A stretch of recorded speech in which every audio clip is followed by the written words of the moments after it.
30. Cuaca malam itu gerah sekali, Dini sampai berkeringat saat mengerjakan tugas kuliahnya di ruang keluarga. Saat itu Wina sudah tertidur lelap di kamar Dini. Dini menarik nafas lega setelah akhirnya berhasil menyelesaikan tugas kuliah itu. Ia tidak pernah menganggap enteng tugas kuliah, bagaimanapun ia harus mempertahankan nilainya jika ingin kuliahnya berlanjut. Ia pun menutup laptop dan beranjak berjalan menuju ke arah kamarnya. Dibukanya pintu dengan sangat hati-hati, agar tidak membangunkan Wina. Ia pun menaruh laptopnya itu di meja di dekat ranjangnya dan segera naik ke atas ranjang untuk tidur. Akan tetapi ia merasa tidak nyaman dan badannya terasa sangat lengket. Dini memutuskan untuk mandi sebentar sebelum tidur. Ia mengambil handuk dan membuka lemari pakaiannya untuk mengambil baju ganti saat sebuah kotak terjatuh dari dalam lemari. Kotak kado dari Raisya jatuh tepat di dekat kakinya. Ia meraih kotak itu dan membukanya. Matanya menatap lingerie pemberian Raisya yang belum sempat ia pakai. Dini memegang pakaian tidur seksi itu dan terlintas di benaknya untuk memakainya malam itu. Om Milvan lagi keluar kota, gak ada salahnya kan, kalau pakai ini. Lagian juga cuaca sedang tidak bersahabat, pikirnya menimbang-nimbang. Dini belum pernah memakai lingerie sebelumnya. Malu, lagian mau pakai di mana dan kapan. Apa kata Om Milvan kalau sampai lihat Dini pakai lingerie ini? Setelah berpikir beberapa saat, diambilnya lingerie itu dan ia berjalan menuju ke kamar mandi. Namun sebelum ia sempat membuka pintu kamar mandi, ia teringat keran kamar mandi yang bocor dan belum diperbaiki. Ia pun segera naik ke lantai atas ke kamar Milvan. Di dalam kamar Milvan ada kamar mandi dalam yang cukup besar dan ia pun hendak mandi di sana. Karena Milvan sedang menginap di luar kota, Dini bebas keluar masuk kamar Milvan tanpa sungkan dan menggunakan kamar mandi di sana. Ia pun tanpa ragu-ragu segera melepas pijamannya dan mandi dengan menggunakan shower. Milvan yang malam itu tidak jadi menginap di luar kota sudah dalam perjalanan pulang kembali ke rumah. Dengan mengambil jadwal penerbangan terakhir, ia kembali ke Jakarta. Sesampainya di airport Soekarno-Hatta, ia segera mengendarai mobilnya kembali ke rumah. Milvan agak sedikit mengantuk dan memutuskan untuk mendengarkan musik dari handphonenya dengan menggunakan headset untuk mengusir rasa kantuknya. Ia sampai di rumah sudah hampir tengah malam dan ia pun segera masuk dengan menggunakan kunci cadangan yang selalu dibawanya. Milvan selalu membawa kunci cadangan karena ia tidak ingin membangunkan Dini jika ia pulang larut malam, seperti saat itu. Dibukanya pintu rumah dan berpikir Dini sudah tidur saat ia tidak mendapati Dini di lantai bawah dan waktu memang sudah larut malam. Milvan sempat mengecek ke kamar Dini dan menyangka Dini dan Wina sudah tidur saat melihat sosok yang tidur di bawah selimut, karena kamar Dini yang gelap. Dan ia pun segera menuju ke kamarnya di lantai atas. Sesampainya di dalam kamar, Milvan segera melepas kancing kemejanya dan dengan santainya Milvan masuk ke kamar mandi yang tidak terkunci, hendak membersihkan diri. Milvan tidak mengetahui bahwa Dini sedang mandi di kamar mandi dan ia tidak mendengar suara air shower Dini karena suara musik di telinganya. Ia terkejut saat membuka pintu kamar mandi dan melihat Dini sedang mandi tanpa sehelai benang pun di tubuhnya. Dini yang sedang asyik mandi pun tak mengira jika Milvan pulang malam itu dan sudah berdiri di depan pintu kamar mandi. Secara refleks Dini berbalik ke arah pintu saat mendengar pintu kamar mandi terbuka. Hal itu justru makin memperparah keadaan karena ia memperlihatkan lekuk-lekuk tubuh indah bagian depannya kepada Milvan. Om Milvan, pekik Dini dengan sangat terkejut dan langsung meraih handuk yang tersampir di dekatnya untuk menutupi tubuh telanjangnya. Milvan yang terkesima dengan pemandangan di depannya tersadar saat mendengar teriakan Dini dan segera memalingkan wajahnya. Ia pun segera berjalan keluar kamar mandi dengan kikuk.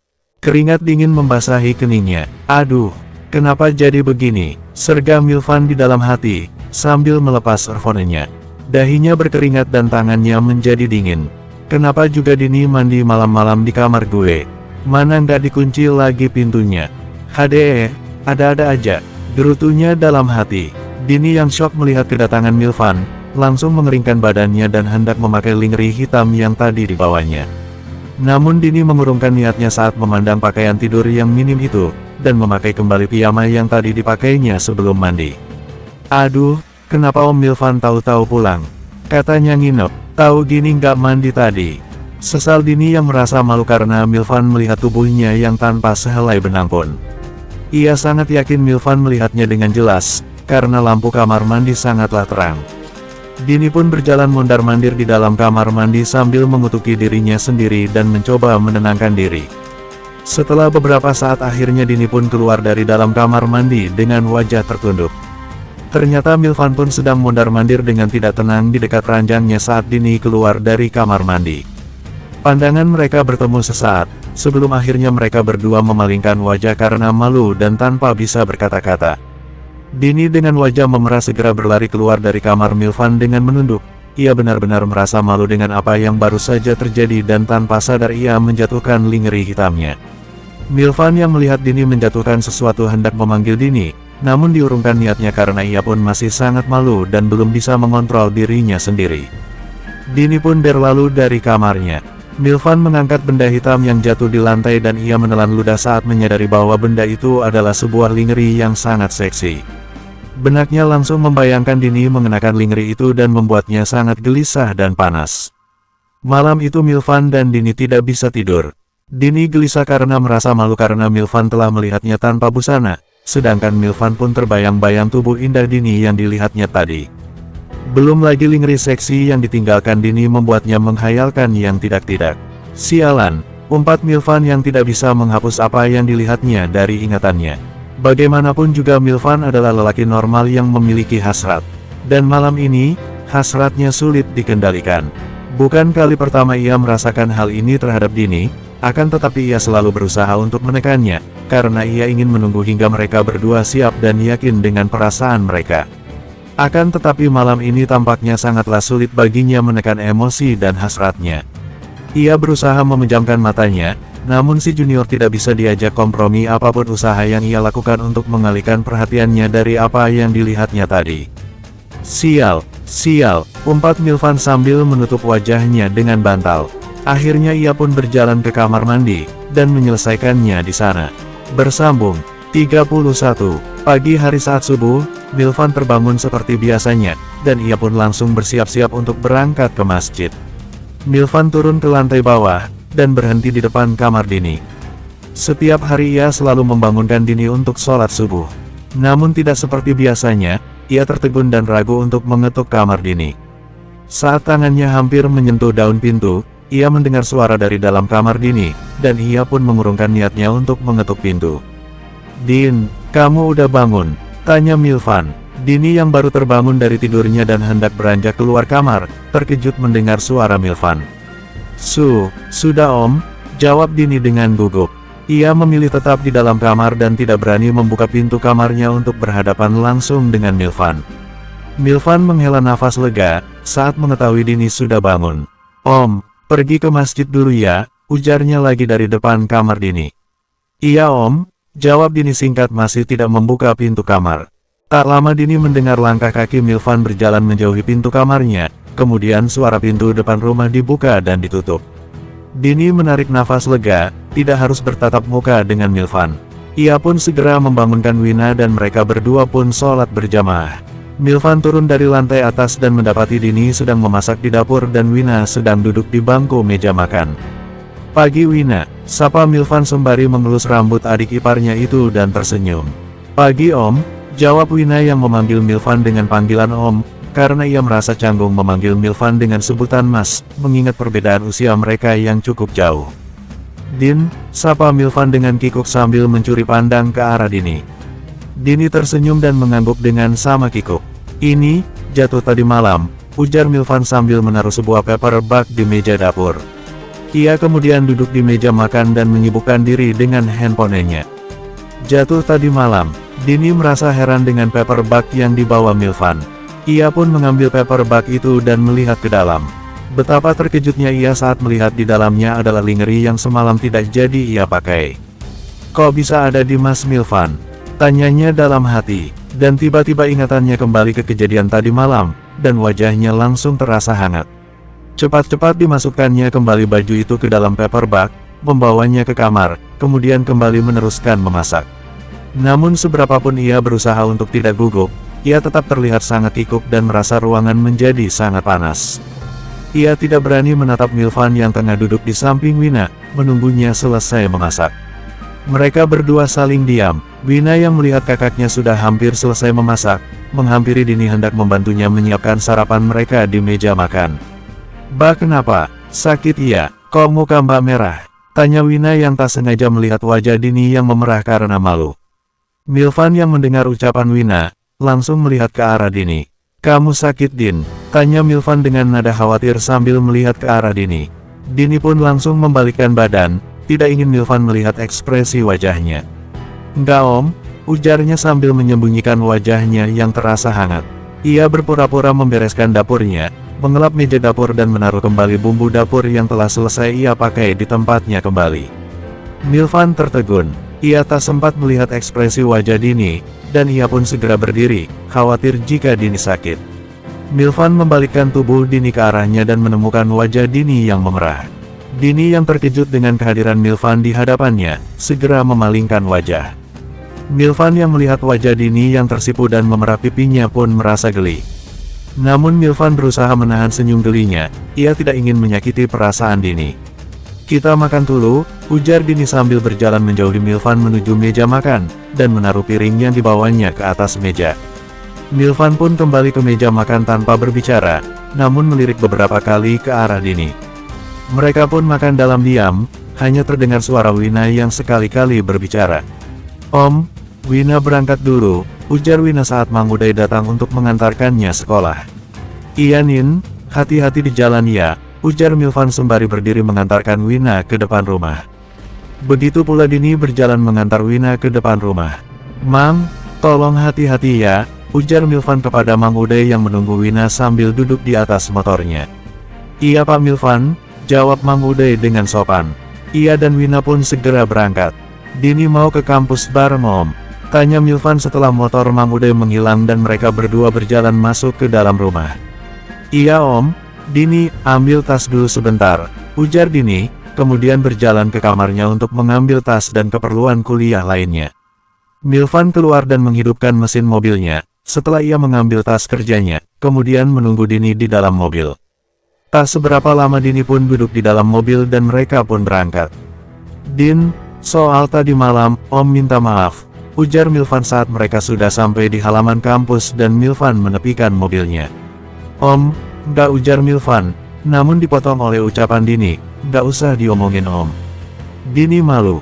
Dini pun tertunduk malu tidak berani menatap Milvan. "Milvan, bener juga kata Dini, tapi ya udahlah, udah minta maaf ini," batin Milvan sambil menggaruk-garuk tengkuknya yang tidak gatal. "Dini kuliah dulu Om, wassalamualaikum," ujar Dini sembari mencium tangan Milvan dengan cepat, lalu segera keluar dari mobil Milvan. "Waalaikumsalam," jawab Milvan kikuk, sambil memperhatikan Dini yang berjalan cepat keluar dari mobilnya. Milvan melihat Dini yang berjalan menuju bangunan gedung kuliahnya hingga ia tidak terlihat lagi. Lagi-lagi ia menghela nafas, masih tidak bisa melupakan apa yang dilihatnya semalam. Bayangan Dini yang tanpa busana menguasai pikirannya kembali dan itu membuatnya menjadi gelisah. Gawat, pikirnya galau saat melihat ke bawah. Ia pun menyalakan radio di dalam mobilnya keras-keras, berharap bisa menghilangkan pikiran liarnya pagi itu. Dini yang keluar dari mobil Milvan dengan wajah memerah segera berjalan menuju ruangan Pak Agus, dosen mata kuliah Statistika Ekonomi dan Bisnis yang menyuruh Dini menemuinya pagi itu. Dini melangkahkan kakinya di lorong kampus Fakultas Ekonomi, menuju ruangan dosen Agus, namun dalam benaknya masih memikirkan kejadian semalam, dan betapa malunya ia saat Milvan membicarakan hal itu baru saja. Bersambung 32. Ia sudah hampir sampai ruangan Pak Agus dan hendak berbelok masuk ke ruangannya saat dari arah yang berlawanan seorang laki-laki berjalan dengan mata menatap buku yang dipegangnya. Bak, mereka pun bertabrakan tepat di depan pintu dosen Agus. Buku-buku mereka pun berjatuhan ke lantai. "Maaf," ujar Dini serta merta berbarengan dengan orang yang ada di depannya. Dini melihat ke arah orang tersebut yang ternyata adalah Darel, mahasiswa tingkat 4. Dini mengenalinya karena ia adalah salah satu asisten dosen yang kerap kali mengajar, menggantikan dosen di kelasnya. "Nah, ini Dini," ujar seseorang dari dalam ruangan. "Maaf Darel," ujar Dini lagi. "Nggak apa-apa, Dini ya?" tanyanya tanpa berkedip. "Iya," jawab Dini pendek sambil tersenyum. "Dari mana ia tahu namaku?" pikir Dini. Darel cukup dikenal di lingkungan kampusnya sebagai asisten dosen di Fakultas Ekonomi. Wajahnya tampan dan orangnya pintar, IP-nya bahkan nyaris sempurna. "Ayo, kalian masuk ke dalam. Tutup pintunya Darel," ujar dosen Agus. Dini melangkah masuk dan tersenyum pada Darel. "Darel," panggil dosen Agus lagi, namun Darel seperti tidak mendengarnya dan terus memandangi Dini. "Oh iya Pak," ujarnya setelah beberapa kali dosen Agus memanggilnya. Dini dan Darel duduk di kursi di depan meja dosen Agus. "Maaf Pak Agus, saya terlambat," ujar Dini meminta maaf atas keterlambatannya. "Nggak apa-apa, untung saja Darel masih di sini. Jadi kita masih bisa ngobrol sama-sama," ujar dosen Agus. "Dini, kamu tahu kenapa kamu saya panggil?" tanya dosen Agus. "Nggak Pak," jawab Dini yang memang tidak tahu alasan dosen Agus memanggilnya. Tadinya ia mengira ada tugas yang belum ia selesaikan, walaupun ia merasa sudah mengerjakan semua tugas-tugas dari dosen Agus. Dini bukanlah seseorang yang suka menunda pekerjaan apalagi menyangkut studinya, karena beasiswa yang diterimanya sangat tergantung pada pencapaian studinya. Walaupun ia sudah menikah dengan Milvan dan Milvan tidak keberatan membayarkan uang kuliahnya, tetapi Dini tetap serius dengan kuliahnya dan tetap mengejar beasiswa, karena sekali lagi, ia tidak ingin menjadi beban buat Milvan. "Saya memanggil kamu ke sini karena saya mau meminta bantuan kamu Dini," ujar dosen Agus. "Bantuan apa Pak?" tanya Dini heran kenapa seorang dosen membutuhkan bantuannya yang hanya mahasiswa semester 2. "Gini Din, rencananya saya mau pergi seminar keluar kota untuk 2 minggu. Nah, Darel nanti yang akan menggantikan saya mengajar sementara saya tidak ada," ujar dosen Agus. Dini mendengarkan dengan seksama. "Saya mau minta tolong kamu untuk membantu Darel. Saya lihat nilai-nilai tugasmu sangat bagus, dan kamu pun masuk melalui jalur prestasi kan?" tanya dosen Agus. "Iya Pak, tetapi saya masih mahasiswa baru Pak, apa tidak sebaiknya yang lebih senior saja?" ujar Dini merasa belum pantas untuk membantu dosennya. "Gak apa-apa Din, kan ada Darel, kalian bisa saling support satu sama lain," ujar dosen Agus tetap bersikeras meminta Dini yang membantunya. "Karena gini, mahasiswa tahun ini cukup banyak yang mengambil mata kuliah ini, saya khawatir Darel butuh bantuan, dan saya yakin kamu bisa menguasai materi yang akan saya berikan," ujar dosen Agus. "Tentunya saya akan berikan surat rekomendasi untuk kamu nantinya. Bagaimana? Hanya membantu Darel saja, hitung-hitung latihan untuk menjadi asisten dosen," ujar dosen Agus.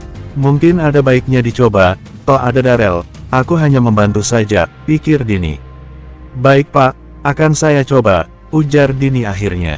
"Gitu dong Din," seru dosen Agus senang.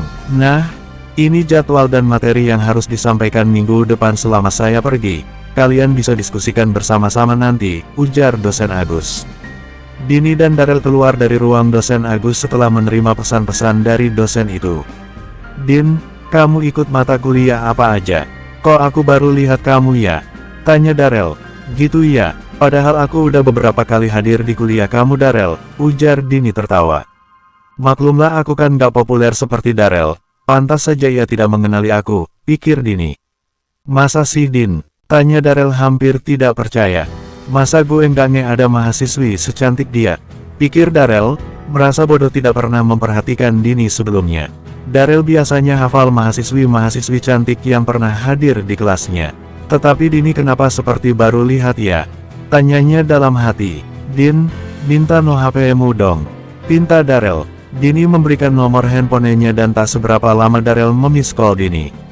"Itu nomorku, di save ya," ujar Darel dan Dini menyimpan nomor telepon Darel di handphonenya. "Kamu kapan ada waktu untuk diskusi materi Din?" tanya Darel lebih lanjut. Darel bisanya kapan? Yang lebih sibuk kan Darel? "Kalau Dini ikut aja," ujar Dini. "Gitu ya, jadi kamu bisa kapan aja?" tanya Darel sambil tersenyum memperlihatkan lesung pipitnya yang manis. "Dini," terdengar suara Raisya memanggil Dini. Dini dan Darel menoleh dan melihat Raisya berjalan ke arah mereka. "Hei," sapa Dini sambil melambaikan tangannya. "Hai Darel," sapa Raisya pada Darel. "Hai," balas Darel. "Oke Din, nanti aku telepon ya kalau sudah lihat jadwal kuliah," ujar Darel pada Dini sebelum pergi. "Oke," jawab Dini, dan Darel pun pergi. "Kok kamu bisa ngobrol sama Darel? Janjian lagi?" tanya Raisya penasaran. Raisya sedikit menyelidik karena Darel cukup populer karena ketampanan dan kepintarannya, dan banyak dilulukan oleh mahasiswi di kampus mereka, tetapi Darel terkenal sibuk karena tugasnya juga sebagai asisten dosen di fakultas mereka. Dan Raisya ingin tahu kenapa Dini memiliki janji dengan Darel. Aku diminta dosen Agus untuk bantuin Darel selama dia pergi seminar Sya. Makanya kami janjian mau membahas materi kuliah, jawab Dini menerangkan. Wah hebat kamu Din, baru jadi mahasiswa udah disuruh bantu dosen. Ujar Raisya bangga pada sahabatnya itu. Aku kan cuma bantuin asistennya dosen Sya. Ujar Dini merendah. Tetap aja Din, hebat. Puji Raisya pada sahabatnya itu. Makasih Sya, jawab Dini tersenyum. By the way, gimana kamu sama Om sekarang? Udah buat dede baik belum? Tanya Raisya menggoda Dini. Ih, kamu Sya, kayak nggak tahu aja. Ujar Dini malu selalu ditanya mengenai hubungan suami istri oleh Raisya. Emang nggak tahu, makanya nanya. Ujar Raisya makin menggoda. Udah Din, tanya Raisya berharap. Enggak, ujar Dini menggeleng pelan. Tetapi kemudian teringat kejadian tadi malam lagi. Serta merta wajahnya tersipu. Ih, kok kamu tersipu malu gitu sih? Ayo ada kejadian apa? Cerita dong Din, tanya Raisya bersemangat, berharap hubungan mereka semakin membaik. Enggak Sya, enggak ada apa-apa, jawab Dini berusaha menutupi, masih merasa malu dan ia mempercepat langkahnya. Tante cerita dong, ledek Raisya, udah diapain aja sama Om? Tanya Raisya lagi sambil tersenyum. Raisya apaan sih? Ujar Dini menghindari pertanyaan Raisya dan melangkah menuju ruang kuliahnya. Raisya mengikutinya dari belakang sambil cekikikan. Begitu memasuki ruang kuliah, mereka melihat Darel duduk di kursi dosen. Dan Darel pun melihat mereka masuk. Dini mengangguk sopan dan Darel pun tersenyum. Selama kuliah berlangsung, Raisya beberapa kali menangkap tatapan mata Darel yang mengagumi Dini, walaupun Dini sepertinya cuek dan tidak menyadari hal itu. Waduh, gawat nih, Om Milvan ada saingannya, ganteng, pinter dan lebih muda lagi. Pikir Raisya, dan kekhawatiran Raisya pun terbukti, saat ia melihat Dini beberapa kali asik berbincang-bincang dengan Darel di halaman kampus. Entah di kantin ataupun di bangku-bangku taman di bawah pohon rindang. Raisya pun segera memberitahukan hal itu kepada Oma Tatik. Gimana nih Oma, kalau sampai Dini kepincut sama Darel? Abis Omnya kayak gitu sih, cuek aja. Gerutu Dini, curhat pada omanya. Kata Dini malah beberapa hari ini Om pulangnya malam terus. Mereka hampir nggak pernah ketemu, tambah Raisya mengadu pada omanya. Oma menyimak cerita Raisya mengenai rumah tangga anak bontotnya. Tanpa ia bertanya, Raisya langsung saja membuat laporan padanya. Raisya, Darel itu perhatian banget sama Dini, mereka sering janjian di kampus. Ayo dong Oma, bantuin, Raisya harus gimana lagi biar Om dan Dini makin lengket. Rengek Raisya, Oma menghela nafas, kemudian berkata, ya udah, Oma kesana hari ini. Oma merasa ia harus turun tangan langsung saat itu. Bersambung.